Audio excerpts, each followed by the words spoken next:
Thank you so much for joining us again and welcome back to our channel. If you are joining for the first time, I appreciate your time. In this episode, I really want to look at Africa's geopolitical partners policy of containment. Listen folks, why is this important? It is important because Africa is engaging its strategic partners around the world, and the country of Russia, Europe's neighbor, is one of the most important partners that the continent of Africa has at the moment, and that is not going to change. We all saw that at the United Nations Security Council. We saw that at the United Nations General Assembly, where countries like Eritrea and South Africa, Cuba, and a whole lot of other countries around the world took a different stand. Why am I discussing this? Well, there is an important interview that I really want to show you.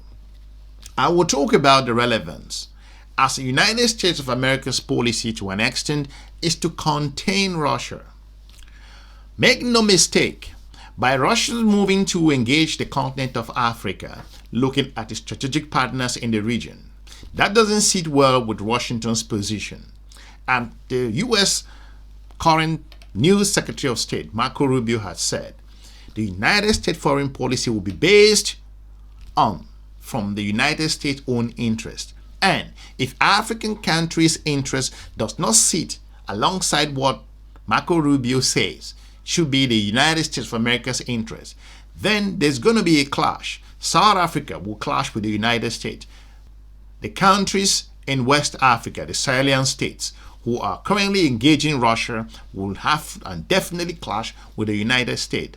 Maria Snagovaya is a senior fellow in Eurasia Affairs. So, considering the policy of containment, where experts were talking about containing Russia, another superpower wants to contain another superpower. I wonder how that works, because this person have nuclear weapons and the other one have nuclear weapons, and one of them feel comfortable to contain the other. The question was asked by this expert, and Maria Snagovaya is also a policy expert and a senior fellow in Eurasia Affairs. First, I will break it into two. The expert will ask the question, and then Maria will give an answer. Let's take a listen. Every American administration, maybe we'll see that this again, has sought to kind of reset relations with Russia. Already in Germany, you will hear talk, especially from the business community, of maybe if there's peace, we can reopen our gas pipelines, and that can be used to sort of build ties again. It strikes me that containment sort of recognizes that maybe a reset isn't the right approach, and that you have to sort of accept Russia for what it is and potentially an adversary. And I guess, so how do you see this from, how Russia would sort of approach the West going forward? It sort of is in some ways a pessimistic outlook on the future of U.S.-Russia relations, but it also assumes a degree of limitation on the part of the West, that we're not going to be able to kind of do the regime change or bring about a real change in Russia. So in some ways it's taking the Kremlin for who they are and what they've done. Do you think that is sort of the right posture when thinking about Russia? Now, before Maria take the answer, it goes a long way to point out the narrative that has been pushed. Make no mistake, Russia was in very good relationship with its partners in Europe until the Ukrainian war break out. So, according to Maria, the narrative that had been pushed that Russia is in total decline and that the resurgence of Russia is being downplayed has to an extent giving Europe what they are facing at the moment. So Maria is basically saying that there's been a disconnect with regards to the perception and reality in the continent of Europe. Let's roll the clip. Precisely. So any long-term strategy presumes certain future vision of the world. And one particular question with which we engage in this paper is we actually look at the assumptions, premises about what Russia represents today, what Russian regime is, and what sort of policies towards the West it will continue, which were misguided and that got us, unfortunately, in this horrible place with Russia engaged in the largest war in Europe after Second World War. So what are those wrong premises? Well, the first claim that many in the West have made consistently over this time of attempted reset with Russia is that it was actually a declining power, not so much of a problem in the long term. You know, we just have to wait it out, and then accumulated natural weaknesses, demographically, economically, will just eliminate the Russian problem altogether. And we've seen that over the last 25 years, as we've been waiting for this problem to go away, it actually kept growing bigger and bigger. And as we plug in the paper, the case for Russian decline has been overstated, while the case for its resilience has been consistently understated. And it's this particular issue of the Russian resilience, both economically, demographically, even despite the fact that it's a declining population, the Russian regime does not necessarily need as many people in order to sustain itself. Then, of course, the premise of Russia becoming a so-called normal power, so abandoning its geopolitical ambitions, not being a revisionist power, but actually integrating into this unilateral West-led order.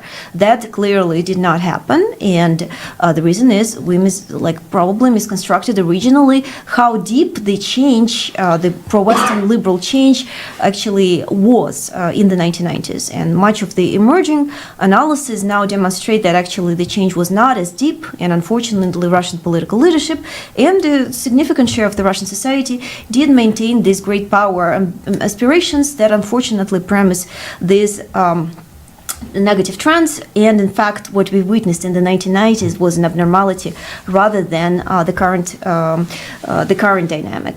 Russia is reverting back to what seems to be an unfortunate historical normal, hence we are going back strategically to the historical normal of containment.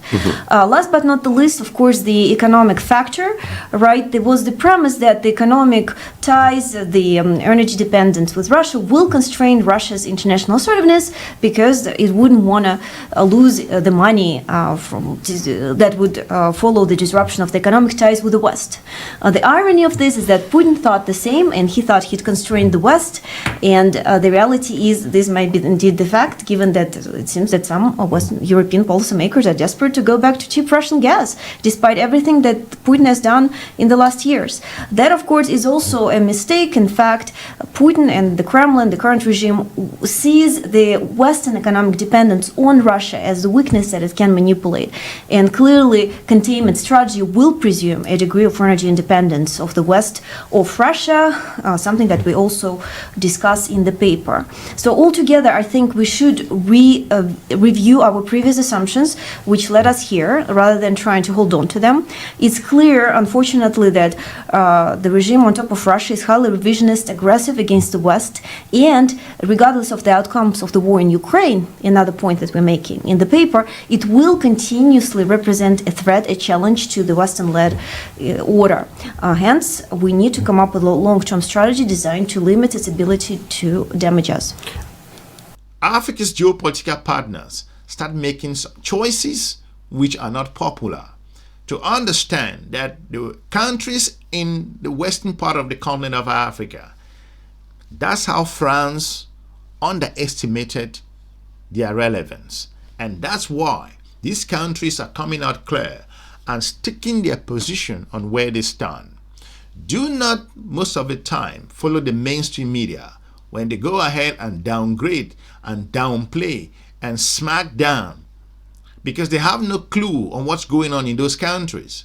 I think that's a really important point, in particular that containment does not mean ignoring Russia. And I think there can sort of be a sense of, okay, we want to focus on something else. But your point, Maria, is that we can't really assume that Russian weakness means that they can't do harmful things to the United States or to Europe, and that there needs to be a continued focus on Russia. Precisely. In fact, they're notoriously good at exploiting their weaker position, which, if anything, allows them a degree of flexibility in selecting the tools at their disposal. For example, Putin has used the conventional weakness vis-a-vis the West to, for example, double down on the hybrid challenge, which is really significant, and the West is still is yet to find a real adequate response to it. Similarly, yes, Russia is highly dependent on their energy revenues, but again, as we have discussed, the Kremlin used it as fact as a leash to keep the Europe on and limit what Europe can do against Russia. So in that sense, there are a lot of weaknesses, but in fact, they do not necessarily limit the damage that Russia can constitute, the challenge that Russia can constitute to the West. The countries of the Western African part, or the Sahelian state, have been under colonialism and chained for quite some time. They have decided to break away loose from this colonial system. That's the reason why it will never sit well with its geopolitical partners. Let me know in the comment section what you think with regards to this narrative of that one region is not performing well and the other one is performing so well, or one country does not have dreams in making some fundamental changes, and why the global media to an extent should sit up in terms of how they perceive regions and their individual challenges. Leave me a comment. I will be looking forward to meeting you soon in our next episode. Have a good day. Bye-bye.